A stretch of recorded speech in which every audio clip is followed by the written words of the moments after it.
প্রিয় শিক্ষার্থীরা, তোমরা সবাই কেমন আছো? আশা করি ভালো আছো। আমি নূরজাহান বেগম নাজমা ম্যাডাম, সিনিয়র শিক্ষিকা, সাভার অ্যাসিড স্কুল হতে তোমাদের জন্য পদার্থবিজ্ঞানের নবম অধ্যায় নিয়ে এসেছি। আর এই নবম অধ্যায় রয়েছে আলোর প্রতিসরণ, রিফ্লেকশন অফ লাইট এর পার্ট 2। আমরা এই অধ্যায়কে 3টি পার্টে বিভক্ত করেছি। প্রথম পার্টে ছিল আমাদের প্রতিসরণ সংক্রান্ত বিষয়, প্রতিসরণাঙ্ক আলোচনা, এবং দ্বিতীয় অংশে আমি তোমাদেরকে লেন্স নিয়ে আলোচনা করব। লেন্সের কিভাবে বিম্ব গঠন সহ সংক্রান্ত সকল বিষয়, এবং তৃতীয় অংশে আমি চোখ এবং চোখের ত্রুটি সম্পর্কে আলোচনা করব। তো আমরা আজকে পার্ট 2 এ দেখি পার্ট 2 আমাদের কোন কোন বিষয়গুলা রেখেছি। পার্ট 2 আমাদের আছে লেন্স কি, লেন্স এর সাধারণ বিষয়, লেন্সের বিম্ব গঠন, অবতল লেন্সে বিম্ব গঠন, উত্তল লেন্সে বিম্ব গঠন, এবং অবশেষে লেন্সের ক্ষমতা। তো প্রথমে আমরা দেখি লেন্স। লেন্স হলো দুটি গোলীয় পৃষ্ঠ দ্বারা সীমাবদ্ধ স্বচ্ছ প্রতিসারক মাধ্যমকে লেন্স বলে। আমরা এখানে দেখেছি দুইটি চিত্র। প্রথম চিত্রে আমাদের একটা উত্তল লেন্স, দ্বিতীয় চিত্রে একটা অবতল লেন্স দেখানো আছে। প্রথম চিত্রে দুইটি প্রতিসারক পৃষ্ঠ উত্তল, এবং দ্বিতীয় চিত্রে দুটি প্রতিসারক পৃষ্ঠ অবতল। এখন আমরা এই লেন্স সাধারণত আমরা জানি দুই প্রকার, একটা হলো উত্তল লেন্স বা অভিসারী লেন্স, অবতল লেন্স বা অপসারী লেন্স। তাহলে উত্তল লেন্স হলো যে লেন্সের মাঝখান অর্থাৎ মধ্যভাগ পুরু, প্রান্তভাগ সরু, তাকে আমরা উত্তল লেন্স বলি। উত্তল লেন্সে আমাদের একগুচ্ছ সমান্তরাল আলোক রশ্মি এসে যদি আপতিত হয়, তাহলে প্রতিসরণের পর কোনো একটা বিন্দু দিয়ে মিলিত হয় অর্থাৎ অভিসারী হয়, সেই জন্য একটা অভিসারী লেন্স বলা হয়। আর অপসারী লেন্স, অবতল লেন্স বা অপসারী লেন্স বলা অবতল লেন্স হলো যে লেন্সের মধ্যভাগ সরু এবং প্রান্তভাগ মোটা, তাকে অবতল লেন্স বলে। অবতল লেন্সে যে এক সমান্তরাল রশ্মিগুচ্ছ এসে আপতিত হয়, প্রতিসরণের পর কোন একটা অপসারী হয়, অর্থাৎ কোন একটা বিন্দু থেকে আসছে বলে মনে হয়। এখন আমরা দেখতে পাচ্ছি আমাদের এই দুই প্রকার লেন্সকে আমরা আরো টোটাল 6টি ভাগে ভাগ করেছি। এখানে মোটে 6টি ভাগে দেওয়া আছে।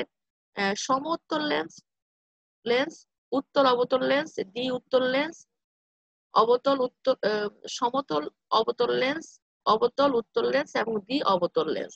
আমরা এসএসসি লেভেলে তোমাদেরকে দ্বি উত্তল এবং দ্বি অবতল লেন্স নিয়ে মূলত আলোচনা করব। এখন আমরা দেখি লেন্সের সাধারণ বিষয়গুলো কি। এখানে আমরা একটা চিত্র দেখেছি, আমরা কিভাবে একটা লেন্স তৈরি করব। আমরা একটা লেন্স তৈরি করার জন্য আমরা দুটি কাচের কাচের গোলক লাগবে। আমরা এখানে C1 এবং C2 ব্যাসার্ধ বিশিষ্ট দুটি কাচের গোলক থেকে আমরা কিছু অংশ কেটে নিয়ে জোড়া লাগিয়ে একটা লেন্স তৈরি করব। যদি আমাদের দুটি কাচের গোলক থেকে আমরা উত্তল অংশ কেটে নিয়ে আমরা জোড়া দেই, তাহলে সেটা উত্তল লেন্স হবে। আর যদি আমরা অবতল অংশ নিয়ে জোড়া দেই, তাহলে সেটা অবতল লেন্স হবে। তাহলে আমরা দেখতে পাচ্ছি এই একটি লেন্সের জন্য যেহেতু দুইটি গোলক থেকে আমরা কেটে নিয়ে লেন্স তৈরি করেছি, সেজন্য বক্রতার কেন্দ্র দুইটি। তাহলে এই লেন্সের পৃষ্ঠগুলো, লেন্সগুলো যেই গোলকের অংশ থেকে কেটে নেওয়া হচ্ছে, সেই গোলকের কেন্দ্রকে এদের বক্রতার কেন্দ্র বলা হয়। তাহলে লেন্সে আমাদের দুটি বক্রতার কেন্দ্র রয়েছে, একটা C1 এবং C2। এটা আমরা উত্তল এবং অবতল দুটি লেন্সে আমরা দেখতে পাই। এখানে এই LN হলো প্রধান ছেদ বলবো আমরা, লেন্সের প্রধান ছেদ। আর প্রধান অক্ষ হবে দুইটি বক্রতার কেন্দ্রের সংযোগকারী রেখা C1 and C2। এই রেখাকে আমরা বলবো প্রধান অক্ষ। এখন আমরা আলোক কেন্দ্র নিয়ে আলোচনা করব। আলোক কেন্দ্র হলো লেন্সের প্রধান অক্ষের উপর এমন একটা বিন্দু রয়েছে, যেমন আমাদের প্রথম চিত্রে ও লেন্সের মধ্যে প্রধান অক্ষের মধ্যে এমন একটা বিন্দু, যে বিন্দুতে আলোক রশ্মি আপতিত হলে প্রতিসরণের পর আমাদের প্রতিসরিত রশ্মি এবং আপতিত রশ্মি একই দিকে থাকে, অর্থাৎ দিকের কোনো পরিবর্তন হয় না। এখানে আমাদের আপতিত রশ্মি এই পথে এসে এখানে লেন্সের ঘনমাধ্যম অবিলম্বের দিকে সরে যাবে, আবার অবিলম্ব লেন্স থেকে বের হওয়ার সময় অবিলম্ব থেকে দূরে সরে যাবে। বিধায় এখানে আমরা যখন আপতিত রশ্মিকে আমরা বর্ধিত করলাম, বর্ধিত করলে দেখতে পাচ্ছি প্রতিসরণ রশ্মি এবং আপতিত রশ্মি এরা সমান্তরাল হচ্ছে। সমান্তরাল এর মানে হলো এদের দিকের কোনো পরিবর্তন ঘটে নাই।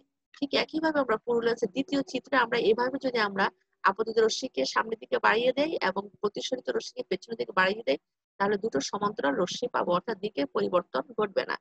তৃতীয় চিত্রে আমরা সরু লেন্সের ক্ষেত্রে বা পাতলা লেন্সের ক্ষেত্রে আমরা আলোক কেন্দ্র বরাবর আলোক রশ্মি গিয়ে বের হয়ে যাচ্ছে আমরা দেখতে পাচ্ছি। ঠিক একইভাবে 4 নং চিত্রে আমাদের অবতল লেন্সের বেলায় আমাদের আলোক কেন্দ্র দেখানো আছে, অর্থাৎ ও হলো আলোক কেন্দ্র, যে যার মধ্যে দিয়ে আলোক রশ্মি আপতিত হলে দিকের কোনো পরিবর্তন ঘটবে না। এখন আমরা আলোচনা করব প্রধান ফোকাস নিয়ে। আমরা এখন এখানে যেটা আলোচনা করব সেটা প্রধান ফোকাস। আমরা প্রথম চিত্রে উত্তর লেন্সে দেখতে পাচ্ছি একগুচ্ছ সমান্তরাল আলোক রশ্মি, অর্থাৎ পি কিউ এবং আর এস দুটি সমান্তরাল আলোক রশ্মি লেন্সে আপতিত হওয়ার পর প্রতিসরিত রশ্মি এই বিন্দুতে মিলিত হচ্ছে। তাহলে প্রধান অক্ষের যে বিন্দুতে মিলিত হচ্ছে আলোক রশ্মি সেটা হলো উত্তর লেন্সের ক্ষেত্রে ফোকাস, প্রধান ফোকাস। অবতল লেন্সের ক্ষেত্রে আমরা সমান্তরাল আলোক রশ্মি গুচ্ছ পি ও এবং আর এস আপতিত হওয়ার পর ওই বিন্দু থেকে লেন্স থেকে অপসারিত হচ্ছে। অপসারিত রশ্মিগুলোকে যদি আমরা পেছনের দিকে বর্ধিত করলে মনে হচ্ছে যে এই বিন্দু থেকে আসছে। তাহলে এই বিন্দু হলো অবতল লেন্সের ক্ষেত্রে ফোকাস, প্রধান ফোকাস। তাহলে উত্তর লেন্সের ক্ষেত্রে আলোক রশ্মিগুচ্ছ প্রতিসরণের পর একটা প্রধান ফোকাসে গিয়ে মিলিত হবে এবং অবতল লেন্সে প্রতিসরণের পর একটি বিন্দু হতে অপসারী হবে, অর্থাৎ এই বিন্দু থেকে প্রধান ফোকাস থেকে অপসারী হবে। এবার আমরা দেখব ফোকাস দূরত্ব। ফোকাস দূরত্ব হলো ফোকাস থেকে আলোক কেন্দ্র পর্যন্ত দূরত্বকে আমরা ফোকাস, দেখেন ও এবং এফ এর মধ্যবর্তী দূরত্বকে আমরা ফোকাস দূরত্ব বলে থাকি। আর প্রধান ফোকাস তল হলো ফোকাসকে কেন্দ্র করে আমরা যে তল, এখানে এ বি সি ডি এই তলটিকে আমরা ফোকাস তল বলবো। এখন আমরা আলোচনা করব লেন্সে আমাদের বিম্ব গঠন কয়েকটি নিয়ম ফলো করে হচ্ছে, সেই নিয়মগুলো নিয়ে আমরা এখন আলোচনা করব। প্রথম আমরা এখানে চিত্রে দেখতে পাচ্ছি বাম দিকের কলামে আমাদের উত্তর লেন্সের রশ্মি চিত্র দেখানো আছে এবং ডান দিকের কলামে অবতল লেন্সের রশ্মি চিত্র দেখানো আছে। তো প্রথমে আমরা এক নং উত্তর লেন্সের 1 নং এবং অবতল লেন্সের 1 নং এই চিত্রটা আমরা আলোচনা করব। আমরা দেখতে পাচ্ছি প্রথম চিত্রে আলোক রশ্মি প্রধান অক্ষের সমান্তরালে লেন্সে আপতিত হওয়ার পর প্রতিসরণের পর এই বিন্দু দিয়ে যাচ্ছে, অর্থাৎ প্রধান ফোকাস দিয়ে যাচ্ছে। একইভাবে অবতল লেন্সের বেলায় আমাদের একই ঘটনা ঘটছে, অর্থাৎ প্রধান সমান্তরাল আলোক রশ্মি গুচ্ছ এসে প্রধান ফোকাস অপসারী হচ্ছে এবং মনে হচ্ছে ফোকাস থেকে অপসারিত হচ্ছে। তাহলে দ্বিতীয় চিত্রে আমরা আসি। দ্বিতীয় চিত্রে হলো যদি আলোক রশ্মি প্রধান ফোকাস দিয়ে এসে লেন্সে আপতিত হয় তাহলে প্রতিসরণের পর সে তার সমান্তরাল চলে যাবে, প্রধান অক্ষের সমান্তরালে যাবে, এবং এটা আমরা অবতল লেন্সের বেলায় আমরা দেখতে পাচ্ছি। অবতল লেন্সের বেলায় প্রধান অক্ষের বরাবর প্রধান ফোকাস বরাবর আলোক রশ্মি আসার পর লেন্সে আপতিত হওয়ার প্রতিসরণের পর প্রধান অক্ষের সমান্তরালে চলে যাচ্ছে।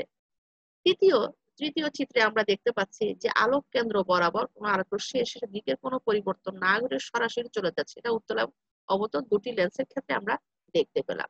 তাহলে এই তিনটি নিয়ম ফলো করে আমাদের সকল ধরনের বস্তুর জন্য আমরা বিম্ব গঠন খুব সহজেই করতে পারবো। এখন আমরা আলোচনা করব অবতল লেন্সে কিভাবে বিম্ব গঠন হয় সেটা। তাহলে আমরা প্রথমে একটু আগে যে আমরা 3টি রুল আলোচনা করেছি সেই রুলগুলো বিবেচনা করে আমরা এখন অবতল লেন্সের জন্য বিম্ব গঠন করব। আমরা এখানে একটা অবতল লেন্সের সামনে আমাদের ডি অর্থাৎ দূরত্ব, বস্তুটা একটি ফুল রাখা আছে 7.5 সেন্টিমিটার দূরত্বে, আলোক কেন্দ্র থেকে 7.5 সেন্টিমিটার দূরত্বে ফুল রাখা আছে। ফুলের গোড়া থেকে একটা আলোক রশ্মি যখন প্রধান অক্ষ বরাবর লেন্সে আপতিত হয় তখন লেন্সে আপতিত হলে সেটা আবার প্রতিসরিত হয়ে সোজা চলে যাবে। এটা আমরা প্রথম ফুলের গোড়া থেকে আমরা আলোক রশ্মি এভাবে সোজা গিয়ে প্রধান অক্ষ সামনের দিকে চলে যাবে। আর আরেকটা আলোক রশ্মি আমরা দেখতেছি ফুলের পাপড়ি থেকে একটা প্রধান অক্ষের সমান্তরাল একটা আলোক রশ্মি গুচ্ছ আপতিত হয়ে লেন্সে আপতিত হয়ে সেটা প্রধান ফোকাস বরাবর অপসারী হয়ে যাচ্ছে।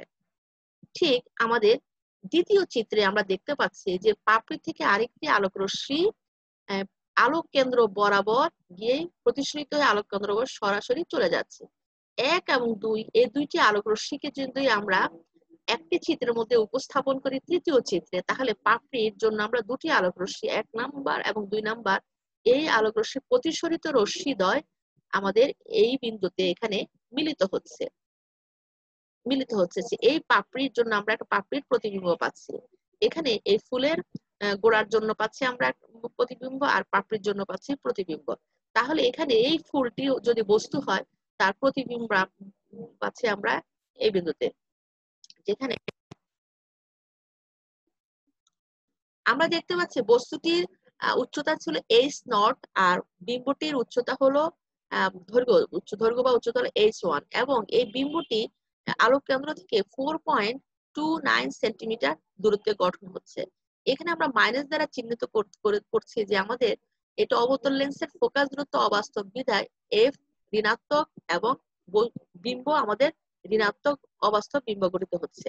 যেহেতু বস্তু যেদিকে বিম্ব একই দিকে হচ্ছে, লেন্সের বেলায় বস্তু যেদিকে বিম্ব যদি সেদিকে থাকে, তাহলে আমাদের এই বিম্বটি হবে অবাস্তব, এবং এর আকার হবে সোজা, এবং এর আকারে খর্বিত। তাহলে আমরা দেখতে পারি একটা বিম্বের আলোচনায় মোট তিনটি বিষয় উঠে আসে। অ্যাকচুয়ালি অবস্থান হলো লেন্সের সামনে, অর্থাৎ বস্তু যেদিকে বিম্ব সেদিকে। দ্বিতীয় হলো আকৃতি হলো সোজা এবং খর্বিত। আর তৃতীয় হলো এর প্রকৃতি হলো অসৎ এবং অবাস্তব। তাহলে আমরা এখানে এর বিম্বের দূরত্ব পেয়ে গেছি -4.29, যেখানে বস্তুর দূরত্ব ছিল 10 সেন্টিমিটার। এভাবে আমরা অবতল লেন্সে বিম্ব গঠন করে দেখাতে পারি। এবার আমরা আলোচনা করব উত্তল লেন্সে বিম্ব গঠন। উত্তল লেন্সে বিম্ব গঠন করার পূর্বে আমরা এখানে দেখাবো একটা উত্তল লেন্সে আলোকরশ্মি সমান্তরাল আলোকরশ্মি লেন্সে আপতিত হলে প্রতিসরণের পর একটা বিন্দুতে গিয়ে মিলিত হয়। এই বিন্দুটি হলো ফোকাস এবং আলোক কেন্দ্র থেকে ফোকাস, এটাকে আমরা ফোকাস দূরত্ব বলি। ঠিক একইভাবে যদি একটা বিন্দু থেকে আলোকরশ্মি লেন্সে গিয়ে আপতিত হয় এবং তারা প্রতিসরণের পর অপসারী হয়ে যায়, প্রতিসরণ সমান্তরাল, প্রধান অক্ষের সমান্তরাল চলে যাবে, এই বিষয়টি আমাদের মনে রাখতে হবে। এখন আমরা উত্তল লেন্সের বিম্ব গঠনের জন্য, উত্তল লেন্সে আমরা জানি সৎ এবং অসৎ বিম্ব, দুই ধরনের বিম্ব সংঘটিত হয়। তাহলে প্রথমে আমরা কিভাবে সৎ বিম্ব গঠন হয় সেটা নিয়ে আলোচনা করব। তাহলে আমরা এই সৎ বিম্ব গঠনের বেলায় আমরা তিনটি অবস্থান নিয়ে আলোচনা করব। প্রথম অবস্থান হলো বস্তুর অবস্থান যখন অসীম এবং বক্রতার কেন্দ্রের বাইরে থাকবে। বক্রতার কেন্দ্রকে আমরা 2f দ্বারা চিহ্নিত করতে পারি। যখন আমাদের বক্রতার কেন্দ্রের বাইরে থাকে, আমাদের এখানে একটা পেন্সিল রাখা আছে এক্স ওয়াই, একটা পেন্সিল ওয়াই এর গোড়া দেওয়া আছে এবং এক্স এর সরু ভাগ দেওয়া আছে। ওয়াই থেকে ওয়াই প্রধান অক্ষ বরাবর একটা আলোক রশ্মি আমাদের লেন্স আপতিত হলে সেটা ওই বরাবর চলে যাচ্ছে, প্রতিসরণের পর লেন্স অতিক্রম করে চলে যাবে। আর এক্স থেকে আমাদের দুটো আলোক রশ্মি, একটা হলো প্রধান অক্ষের সমান্তরাল এক্স টি আলোক রশ্মি লেন্স আপতিত হওয়ার পর এক্স এফ প্রাইম অর্থাৎ ফোকাস দিয়ে অতিক্রম করবে। আরেকটি আলোক রশ্মি এক্স ও অর্থাৎ আলোক কেন্দ্র বরাবর গিয়ে সরাসরি চলে যাবে, যেহেতু আলোক কেন্দ্র বরাবর আলোক রশ্মি কোনো দিক পরিবর্তন হবে না। এতে করে এই দুইটি প্রতিসরিত রশ্মি এক্স প্রাইম বিন্দুতে মিলিত হচ্ছে। এখানে আমাদের এক্স প্রাইম হলো এক্স এর প্রতিবিম্ব। এখানে আমরা লম্ব অঙ্কন করলে আমরা এক্স প্রাইম ওয়াই প্রাইম বস্তুটির প্রতিবিম্ব পাচ্ছি। তাহলে এখানে আমরা যে বিষয়টি আসে, বিম্বের অবস্থান হলো লেন্সের বিপরীত পাশে, এবং সেটা এফ এবং 2f এর মধ্যে, অর্থাৎ প্রধান ফোকাস এবং বক্রতার কেন্দ্রের মাঝে। আর এর আকৃতি হলো খর্বিত এবং এটা উল্টা। আর এর প্রকৃতি হলো সৎ এবং বাস্তব, এখান থেকে আমরা দেখতে পাচ্ছি। এবার আমরা আরো দুটো বিম্ব গঠন আমরা করব। সেটা হলো বস্তুর অবস্থান থাকবে বক্রতার কেন্দ্রে। যখন বস্তুর অবস্থান বক্রতার কেন্দ্রে থাকে, এখানে আমাদের একইভাবে আগের মতো ওয়াই থেকে আলোক রশ্মি যাবে, প্রতিসরিত হবে, এক্স থেকে দুটো আলোক রশ্মি যাবে, একটা হলো প্রধান অক্ষের সমান্তরাল আর একটা হলো আলোক কেন্দ্র বরাবর। এরা যখন মিলিত হবে, প্রতিসরিত রশ্মি তো এক্স প্রাইম বিন্দুতে মিলিত হবে, আমরা এটা লম্ব অঙ্কন করলে এক্স প্রাইম ওয়াই প্রাইম পাবো। এখন দেখতে পাচ্ছি এখানে এই বিম্বটা গঠিত হচ্ছে 2f দূরত্বে, অর্থাৎ বক্রতার কেন্দ্রের মধ্যে। তাহলে বস্তু যদি বক্রতার কেন্দ্রে থাকে, বিম্ব বক্রতার কেন্দ্রের মধ্যে হয়, এবং এটা আকৃতি বস্তুর সমান হবে, এবং এর প্রকৃতি হবে সৎ এবং বাস্তব। এবার আমরা আসি তৃতীয় চিত্রে সৎবিম্ব গঠনের বেলায়। বস্তুর অবস্থান হবে প্রধান ফোকাস এবং বক্রতার কেন্দ্রের মাঝে। একইভাবে আমাদের ওয়াই থেকে আলোক রশ্মি আপতিত হয়ে প্রতিসরিত হয়ে চলে যাবে, আর এক্স থেকে দুটো আলোক রশ্মি, একটা প্রধান অক্ষের সমান্তরাল এক্স সি আপতিত হওয়ার পর X C X F prime বিন্দু দিয়ে প্রধান ফোকাস দিয়ে যাবে, আর হলো আলোক কেন্দ্র বরাবর যাবে। এই দুটো প্রতিসরিত রশ্মি যখন আমাদের এক্স প্রাইম বিন্দুতে মিলিত হবে, এখানে লম্ব অঙ্কন করলে এক্স প্রাইম ওয়াই প্রাইম আমরা প্রতিবিম্ব পাবো, এবং এটা হবে 2f এর বাইরে, অর্থাৎ বক্রতার কেন্দ্রের বাইরে। তাহলে বস্তু যদি এফ এবং 2f এর মধ্যে থাকে, তাহলে বিম্ব হবে এফ এবং 2f এর বাইরে এবং আকারে বিবর্ধিত এবং প্রকৃতিতে সৎ এবং উল্টা। এভাবে আমরা সৎবিম্ব তিনটি অবস্থানের জন্য সৎবিম্ব গঠন দেখলাম। এবার আমরা কিভাবে অসৎবিম্ব গঠিত হয় সেটা আমরা দেখব। আমরা জানি অবতল উত্তল লেন্সে আমরা ফোকাসের ভিতরে ফোকাস এবং মেরুর মাঝখানে যদি কোনো বস্তু রাখি, তাহলে তার জন্য অসৎবিম্ব পাবো।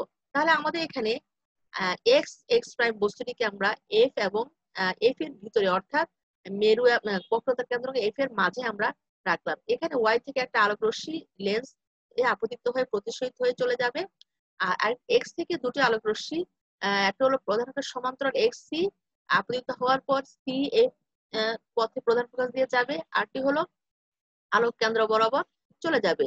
আমরা দেখতে পাচ্ছি এই দুটি প্রতিসরিত আলোক রশ্মি এই লেন্সের পেছনে কোথাও মিলিত হওয়ার সম্ভাবনা নাই। এই দুটি প্রতিসরিত রশ্মিকে যদি আমরা পেছনের দিকে বর্ধিত করি, তাহলে এই বিন্দুতে এরা মিলিত হচ্ছে, এক্স বিন্দুতে মিলিত হচ্ছে, এক্স প্রাইম বিন্দুতে মিলিত হচ্ছে, এক্স প্রাইম হবে। এবং এখান থেকে লম্ব অঙ্কন করলে আমরা এক্স প্রাইম ওয়াই প্রাইম আমরা প্রতিবিম্ব পাবো। তাহলে এই প্রতিবিম্বটি আকারে বিবর্ধিত এবং সোজা। তাহলে এখানে যেহেতু বস্তু যেদিকে বিম্ব সেদিকে হচ্ছে, তাহলে এটা অসৎ বিম্ব গঠিত হচ্ছে এবং এটা আকারে বিবর্তিত এবং সোজা। তাহলে আমরা পেয়ে গেলাম বিম্বের গঠন। তা উত্তল লেন্সে এভাবে আমরা বিম্বগুলো গঠন করতে পারি। এখন আমরা আরেকটা চিত্রের মাধ্যমে দেখব যে আমাদের ফোকাস একই অবস্থানে বস্তু, বাট আমাদের ফোকাস দূরত্ব পরিবর্তনের কারণে আমাদের বিম্বটার আকৃতি বড় ছোট হবে। প্রথম চিত্রে আমাদের ফোকাস দূরত্ব বেশি এবং ফোকাস দূরত্ব বেশি বিধায় আমাদের বিম্বটি আমাদের নিকটে তৈরি হচ্ছে এবং আকারে ছোট। দ্বিতীয় চিত্রে ফোকাস দূরত্ব আমাদের কম বিধায় আমাদের প্রতিবিম্বটি দূরে সৃষ্টি হচ্ছে এবং একটু আকারে দৈর্ঘ্যে বড় বিবর্তিত হচ্ছে। তাহলে আমাদের ফোকাস দূরত্বের পরিবর্তনের কারণে আমাদের বিম্বেরও একই অবস্থানে বিম্বের জন্য আমরা বিম্বের আকৃতি বড় এবং ছোট পেতে পারি। এখন আমরা লেন্সের ক্ষমতা নিয়ে আলোচনা করব। লেন্সের ক্ষমতা কি? লেন্সের ক্ষমতা হলো কোন একটি লেন্স প্রধান অক্ষের সমান্তরাল একগুচ্ছ আলোক রশ্মি লেন্সে আপতিত হওয়ার পর এর অভিসারী বা অপসারী হওয়ার যেই ক্ষমতা, এই ক্ষমতাকে আমরা লেন্সের ক্ষমতা বলি। আমরা এখানে প্রথমে উত্তল লেন্সের ক্ষমতা নিয়ে আলোচনা করব। আমরা প্রথম চিত্রে দেখতে পাচ্ছি একটি লেন্স দেওয়া আছে। এই লেন্সের ফোকাস দূরত্ব 10 সেন্টিমিটার। এখানে সমান্তরাল আলোক রশ্মি গুচ্ছ আপতিত হওয়ার পর লেন্সের কাছাকাছি একটা বিন্দু 10 সেন্টিমিটার দূরত্বে মিলিত হচ্ছে। এবং এখানে আমরা জানি ফোকাস ক্ষমতা সমান সমান 1/f। তাহলে আমাদের মান বসে আমাদের 10 ডায়োপ্টার চলে আসে ক্ষমতা। দ্বিতীয় চিত্রে আমাদের ফোকাস দূরত্ব দেওয়া আছে f, অর্থাৎ সমান্তরাল আলোক রশ্মি গুচ্ছ আমাদের লেন্স থেকে 40 সেন্টিমিটার দূরে গিয়ে মিলিত হচ্ছে, অর্থাৎ ফোকাস দূরত্ব বেশি। তাহলে এখানে পি যদি আমরা বের করি, ক্ষমতা বের করি 1/f বের করি 2.5 ডায়োপ্টার, অর্থাৎ ফোকাস দূরত্ব যত বেশি হবে ক্ষমতা তত কম হবে, যেহেতু আমাদের ফোকাস দূরত্ব এবং ক্ষমতা ব্যস্তানুপাতিক।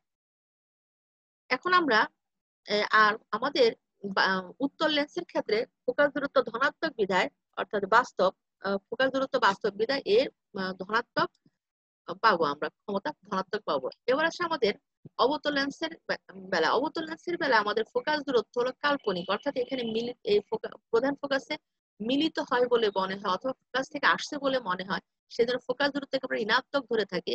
সেই জন্য আমাদের এখানে একগুচ্ছ সমুদ্র আলোক রশ্মি গুচ্ছ আপতিত হওয়ার পর এই মনে হচ্ছে যে 10 সেন্টিমিটার দূর হতে অপসারী হচ্ছে, সেজন্য এখানে মাইনাস হচ্ছে। তাহলে আমাদের ক্ষমতা বের করলে -10 ডায়োপ্টার হচ্ছে।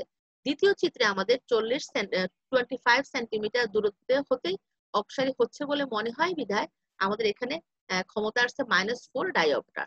তাহলে আমরা এই অভিসারী বা অপসারী হওয়ার যে ক্ষমতা, তাকে আমরা লেন্সের ক্ষমতা বলি, এবং লেন্সের কাছে নিকটে যদি মিলিত হয় বা অপসারী হয়, তাহলে তার ক্ষমতা বেশি হবে। তো সবাইকে ধন্যবাদ। আশা করি লেন্সের এই বিষয়গুলো তোমরা সবাই বুঝতে পেরেছো, এবং পরবর্তী ভিডিওতে তোমরা চোখ এবং চোখের ত্রুটি সম্পর্কে আমি আলোচনা করব, সেটাও তোমরা এখানে দেখলে তোমাদের টোটাল চ্যাপ্টারটা কমপ্লিট হয়ে যাবে। আল্লাহ হাফেজ।